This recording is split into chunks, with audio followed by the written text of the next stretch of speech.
This time, aku mau bahas tentang knowledge yang jarang aku bahas, yaitu tentang keuangan. Karena aku ada usaha jasa gitu. Jadi mau nggak mau kan, kalau aku paham keuangan itu akan lebih bagus. Sebetulnya aku itu udah ada playlist tentang keuangan. Teman-teman bisa play aja, siapa tahu mau belajar juga. Knowledge finance yang aku tahu, aku dapetin di universitas. Jadi kali ini aku mau bahas tentang analisis laporan keuangan.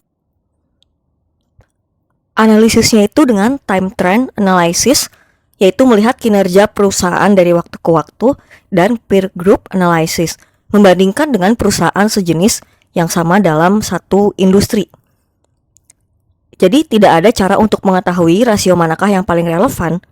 Perbandingan akan menjadi lebih sulit bagi perusahaan yang memiliki banyak anak perusahaan atau unit bisnis dan memberi variasi pada prosedur akuntansi. Untuk analisis laporan keuangan ini aku mau sharing pertama likuiditas, kedua solvabilitas, ketiga profitabilitas, dan yang keempat aktivitas. Likuiditas dulu ya. Ini tuh untuk mengukur kemampuan perusahaan menghadapi kewajiban jangka pendek. Aku mau pakai 3 rasio di sini. Pertama ada current ratio. Rumusnya ialah total current assets dibagi total current liabilities dikali 100% ya, hasil akhirnya tuh in percentage gitu. Ini tuh untuk mengukur likuiditas perusahaan, melihat kemampuan perusahaan membayar utang jangka pendek dengan aset lancar. Jika menurun, berarti bisa resiko keterlambatan meningkat, dan begitu pula sebaliknya.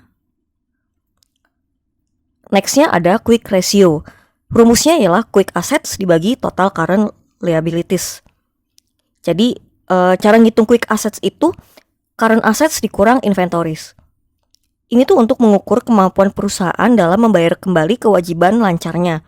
Jika menurun, ini in percentage ya, dalam persen gitu.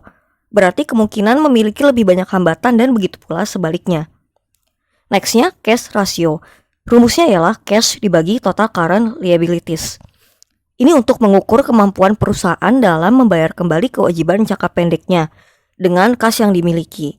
Jika menurun, berarti kemampuan melakukan pembayaran menurun dan begitu pula sebaliknya. Kedua nih, solvabilitas. Melihat kemampuan jangka panjang perusahaan untuk memenuhi kewajiban. Ada 3 yang mau aku share. Ini dulu, debt to assets ratio. Cara menghitungnya total debt dibagi total assets. Ini untuk mengukur aset perusahaan yang dibiayai oleh kreditur atau utang ya. Jika menurun in percentage, hasil akhirnya itu dalam persentase gitu. Berarti secara garis besar aset yang dibiayai kreditur menurun, begitu pula sebaliknya. Lalu debt to equity ratio. Cara ngitungnya total debt dibagi total equity. Jika nilai rendah, berarti tingkat utang perusahaannya rendah. Begitu pula sebaliknya, jika tinggi, kewajiban perusahaannya tinggi. Lalu ada equity multiplier. Cara ngitungnya total assets dibagi total equity. Untuk mengukur kemampuan perusahaan dalam mendayagunakan ekuitas pemegang saham. Semakin kecil, berarti porsi pemegang saham semakin besar.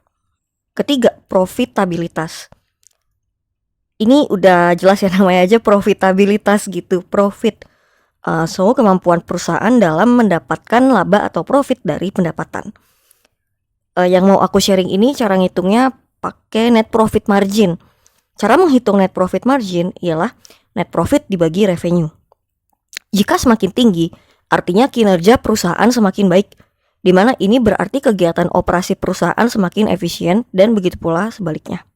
Oke, last ya. Aktivitas.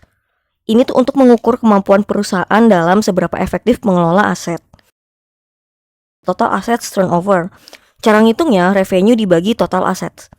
Untuk mengukur kemampuan perusahaan dalam menghasilkan penjualan melalui penggunaan aset aktiva. Jika turun, berarti kemampuan perusahaan dalam menghasilkan penjualan melalui penggunaan aset atau aktiva ini mengalami penurunan. Begitu pula sebaliknya. Dan kalau mau teman-teman lihat di laporan keuangan nih, lihat aja nih kayak mau lihat current asset, oh dicari nih current asset yang mana. Current liabilities, oh total current liabilities di mana. Dicari aja di laporan keuangannya. Happy learning!